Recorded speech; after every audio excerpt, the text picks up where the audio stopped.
This is one of the buildings used for kidnapping the Eziagu, precisely Umumba Eziagu. Kọwara ihe mere gị na ihe mere gị owa m anyị ga-abụchacha nkụ anyị ga-eji ọkpọ garị ha wee owekara mechiri shift to machine bịa gere m nke ya nwe ndewonu ụmụnne m ndị Igbo ndị ọma njem ọnụ ekelekwa m unu ebe nsi ewetara unu ozi a bụ n'ụlọ ozi ndị sim.si ha asịrị FM aka ma bụkwa nwanne gị nwoke 042 Solex onye akụkọ ụwa. Ihe onyonyo niile ị ga-ahụ ebe a ugbu a bụ mgbakwunye makwanụ agamniru nke ihe onyonyo anyị wetaburu unu n'abalị ụnyaahụ bụ nke ama dịka continuation bụ mkpamkpa ahụ nke kpara n'obodo Ụmụmbagụ n'ime okpuru ọchịchị Eziagụ na steeti Enugu bụ nwa dibịa onye nke ama dịka Ezeala, onye nke enwetere ozu ọtụtụ ndị mmadụ ndị ọ na-awụkonye n'olulu na ụlọ ya. Unu mana ihe onyonyo ndị anyị wetaburu unu n'abalị ụnyaahụ bụ mgbe a chọpụtara ozu ndị ahụ niile nọ n'ime onu ahụ, nakwanụ mgbe ndị obodo ahụ ji iwe wee na-emebi ọtụtụ ihe n'ụlọ ya bụ nwoke. Mana ihe onyonyo ndị ị ga-enyo anya na ya ugbu a bụ ihe onyonyo ndị mechara na ebe ahụ kwa bụ ndị anyị na-eweta onwe na otu ihe onyonyo nke ahụ anyị wetara ụnyaahụ n'abalị, maka na ihe mere ebe ahụ ka nkụ. N'otu ihe onyonyo a ị ga-ahụ otu nwata nwaanyị onye nke ị na-ahụ iru ya ebe a ugbu a bụ onye nke esi na ụlọ ya bụ nwa dibịa wee napụta, onye nke ndị ọrụ nchekwa napụtara ebe ahụ, bụ onye nke ji ọnụ ya wee kọwaa ka esi wee tọrọ ya mgbe ya na nna ya nọ wee bula ya na ụlọ ya bụ nwa dibịa, nakwanụ ka ndị ọrụ nchekwa si wee napụta ya n'ikpeazụ. Ya bụ ihe onyonyo ị ga-ahụkwanụ mgbe a malitere kuriwe ụlọ niile nọ ebe ahụ bụ ụlọ ya bụ nwa dibịa, ma ndị ọ rụcharala arụ biri ebi na ya ma ndị aka na-arụ ọhụrụ, maka na ndị gọọmenti steeti Enugu atinyela aka na ya bụ okwu maka ha bụ ndị obodo ụmụ ikorobịa ndị ya bụ obodo megidere ike ha wee gbachaa ma ụgbọala ya bụ nwoke ọkụ na ọtụtụ ihe ndị ọzọ ha hụkwara n'ụlọ ahụ, ma ụlọ n'onwe ya ha gbakwara ma ụlọ ọkụ. Mana ụtụtụ ụnyaahụ aka ndị gọọmenti steeti Enugu batara na ya bụ okwu, ha wee were igwe eji arụ ọrụ nkụri na nkwari nke ama dịka budoza wee bata ebe ahụ wee kwara ụlọ niile nwoke ahụ rụrụ ebe ahụ wee bịa n'ala, ma nke ọ rụcharala arụ ma biri ebiri ma nke aka na-arụ arụ. Ha ji budoza wee kwatuo ha niile dịka aka na-achị ya bụ ime okpuru ọchịchị Eziagụ bụ nke ama dịka local gọọmenti chairman so wee bịa ebe ahụ wee hụ ka ya bụ ihe si wee mee.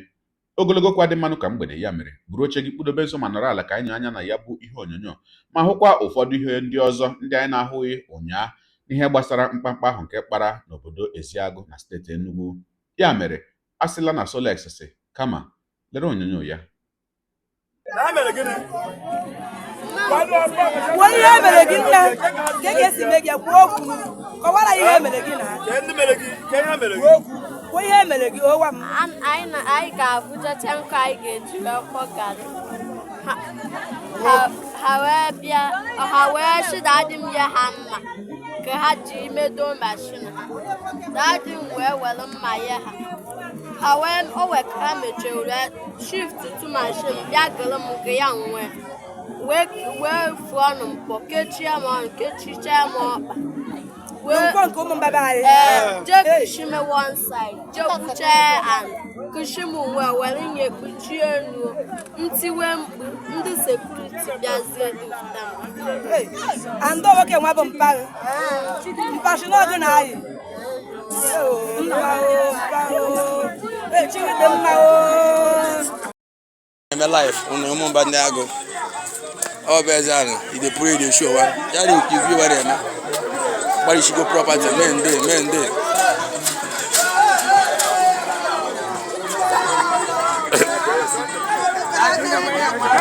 Hey!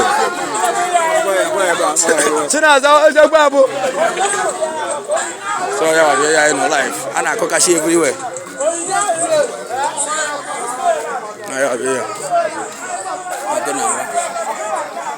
I Barishigo everywhere. Welcome. Is she here? No, we can only have Ona tuku. Ina bige. So na ya whatever. Na the chairman of the kidnapper. I get 50 tender ni.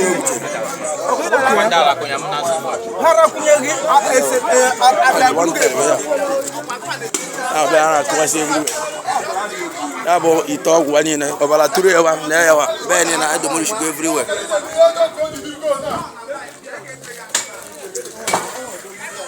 So ewa ana akwawashi nye owe yo mi na ebe ya gbasigo everywhere oku. Yeah. Owe de ba obuchego mo ba yi ya bụ ide pray the show ware ya mewe na ebe o na-show ozibi ya ugbu mmadụ onye ba ya na ya gba ime ụnụ agbasigo ọka agba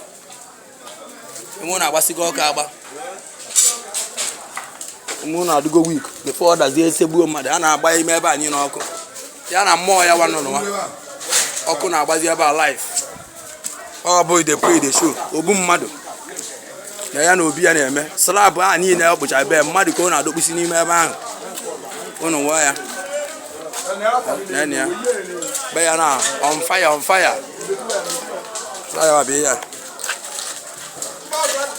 ọ bụ m na-ezekwere bụ inye ị na-awụ bifo fuel adọta gị nso ọkụ na fire ime ebe a niile tinyekwe n'enye ebe ahụ shift youth leader shift ya na ime ya kwa na ya ebe a be the pray the show bụ the kidnapper ya ozugbo tie ka ọ na-aba ọ ga-ewu nwanso ọkụ abịa chabekwa ebe ahụ ọfụma so na ya ebe a everywhere agbalịsigo mba wime before unu ada tigbuo mmadụ kwa another well ọ lụkwara befa ime ebe niile adịgo open na ni ebe a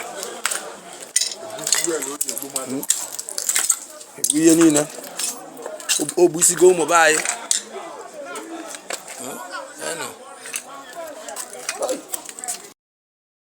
akwa dị a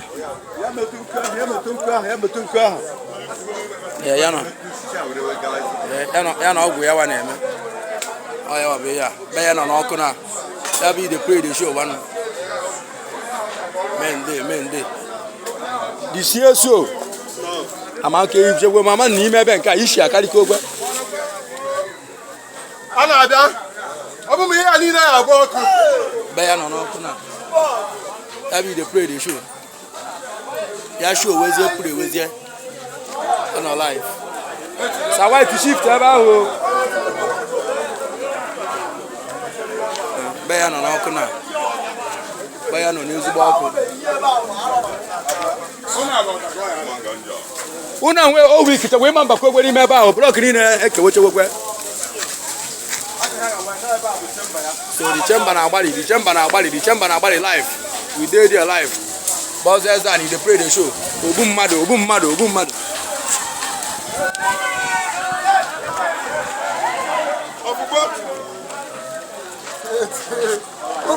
unu agbabagwa zinc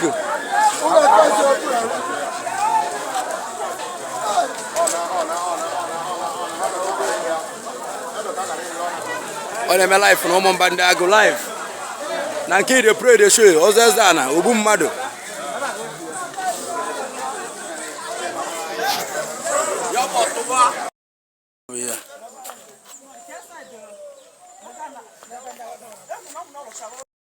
and they pray the show one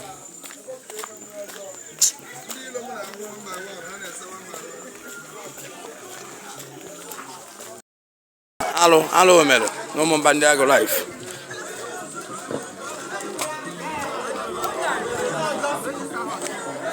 Ana.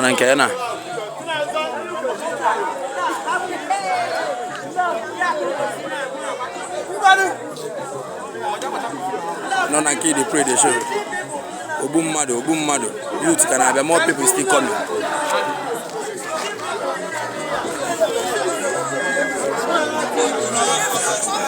Ocha sa medicine.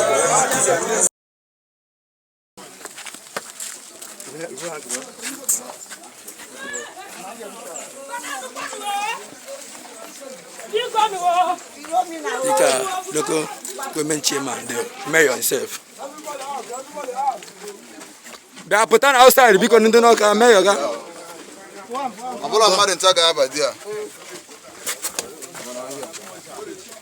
Was there some people for?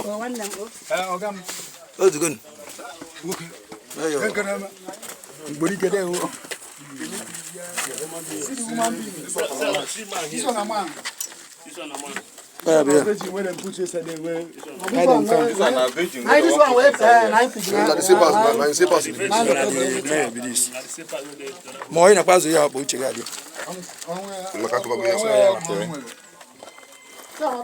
That's if I will sit down for the veggie. This one,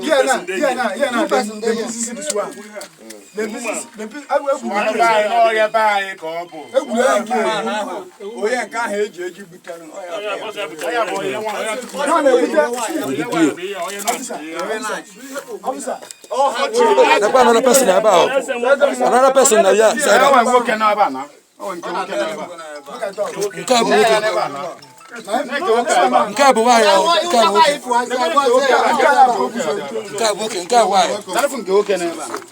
another person still there.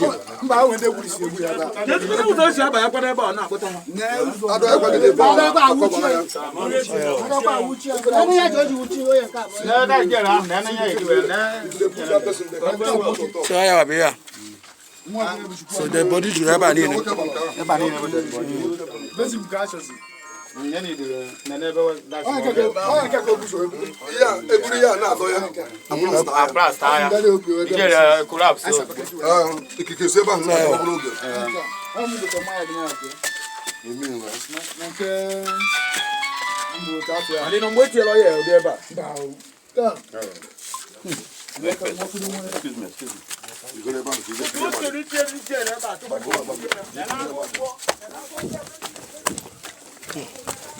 So that is it.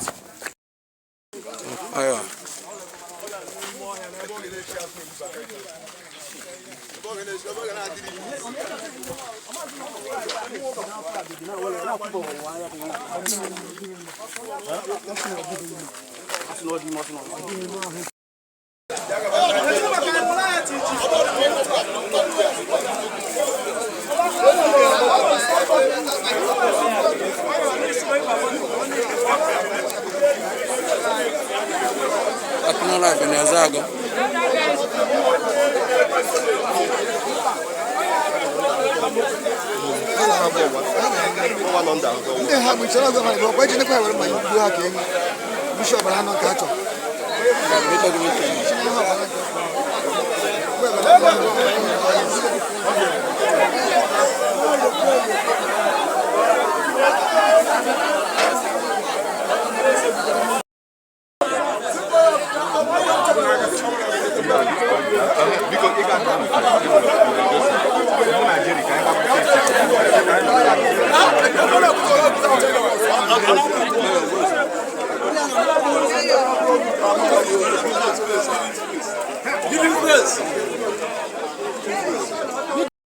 Neketa na-eku ni baja abịakwa eku ni baja ebe na-eku aka nkụ nkịta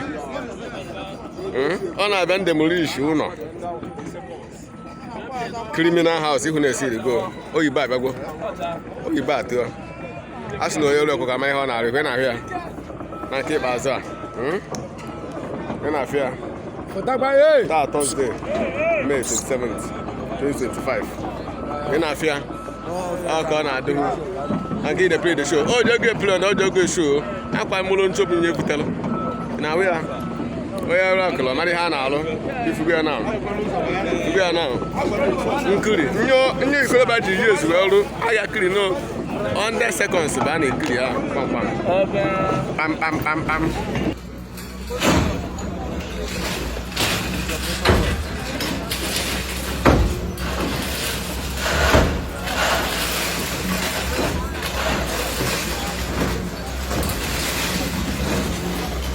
This is one of the buildings used for kidnapping in Iziagu, precisely Umumba, Iziagu. Isiagu Mumba, and tonight this building is going down as directed by His Excellency Governor Peter Mbah. Enugu State has zero tolerance for criminality, any form of criminality. So today the security busted them with criminals, made series of arrests with evidence. So the building, some of the buildings had actually gone down, and this one is going down tonight. So if you are a criminal, if you are a kidnapper, you are a ritualist, it is better you leave Enugu State at once, or you'll be caught and dealt with decisively.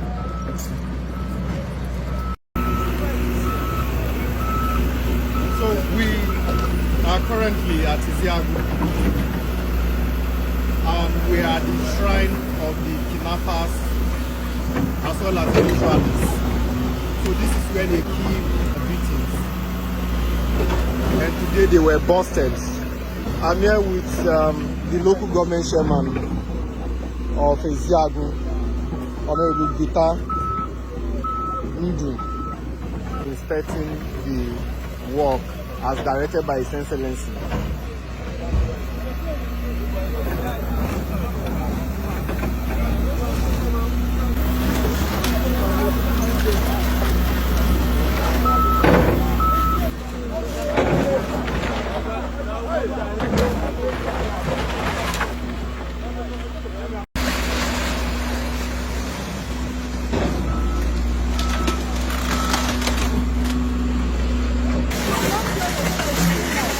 No, my this thing is getting it.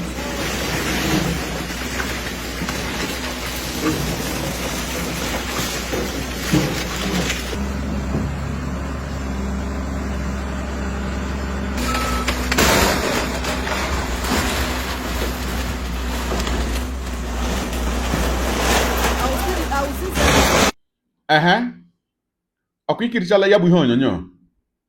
Ugbu a nke akụkọ ụwa gaala ka m kwukwa n'uche m nke nji bụrụ mmadụ. Na mbụ ana m asị aka na-achị steeti Enugu bụ gọvanọ Peter Mbah ya na ndị gọọmenti ya, ana m asị unu daalụ n'ọlụ. Maka gịnị? Dịka unu siri wee na-egbughị oge na-abịaghị ichewe makwanụ mewe anya ụra wee tinye ọnụ na ya bụ okwu, tinye aka na ya ma chikwara n'ụkwụ wee wunye na ya, wee sị na ihe ọjọọ dị otu ahụ ga-ebe na ala Ezeagụ na ala steeti Enugu kwanụ. Ana m asị unu daalụ ọlụ. Daalụ na ebe ọ pụrụ iche.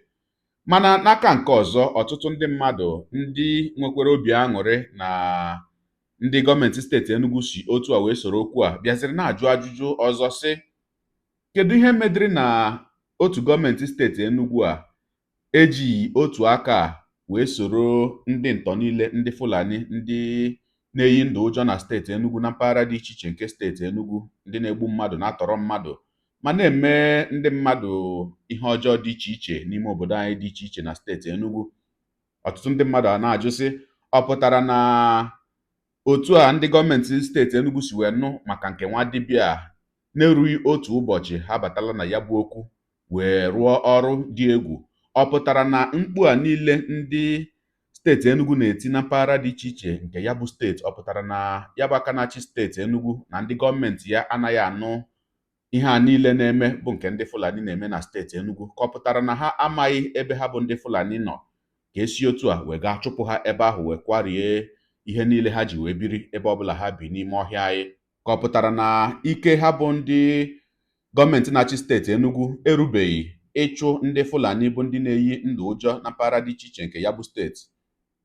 Nke a bụ otu ajụjụ dị mkpa nke ọtụtụ ụmụafọ steeti Enugu na ọtụtụ ụmụafọ Igbo na-ajụ ndị gọọmenti steeti Enugu dịka ha kelechara ha ka ha si wee rụọ ọrụ dị egwu n'ụlọ ya bụ nwa dibịa, onye nke ji igbu mmadụ wee mere aka ọrụ. Ọ dị mma ka njedebegodi ebe a. Gị onye ụwa, onye na-egere akụkọ ụwa m, ịmarala n'etu anyị si eme ya, deere anyị ebumnuche gị, otu isi ahụ ya bụ ihe nke ikiriri ugbu a na ngalaba okwu, ka anyị mara uche gị, n'ihi na uche onye adịghị ya njọ. Daalụkwa gị onye na-eso eburu anyị sonye. Ekelekwa m gị, wee na-asị gị jide ka iji. Onye asị ya jide ka o ji, ị mara na nke o ji kacha mma.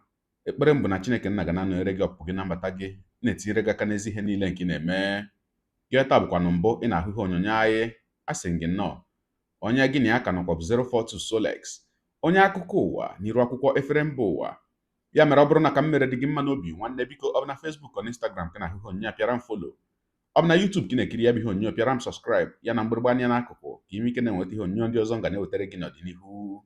Igbo ndị ọma njem ọnụ, Igbo mụrụ nze m ọzọ, ekelekwa m unu wee na-asị na ọ ga na-adịrị unu niile mma o.